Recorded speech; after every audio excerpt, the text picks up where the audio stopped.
We are here today at the beginning of October, and we are in Jamaica Plain at a lovely property that is owned and maintained by the nuns of the Daughters of St. Paul. But the main challenge that they have is maintaining 25 acres without the proper equipment or enough hands to go around. So what has happened at this property, a few of the different invasive species have gotten a little bit away from them, and the main species that is plaguing this particular property is porcelain berry. So behind me you can see, kind of hanging from the trees, is a whole bunch of green foliage that is that porcelain berry. It is a matting vine that sort of grows and climbs over a number of different things.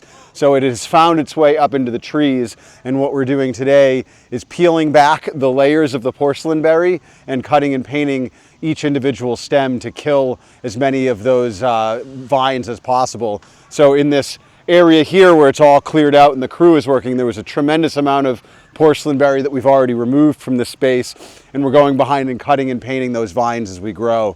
So the idea is to save the trees at this wonderful property from being swallowed by this very spready, very pernicious, very aggressive vine, porcelain berry.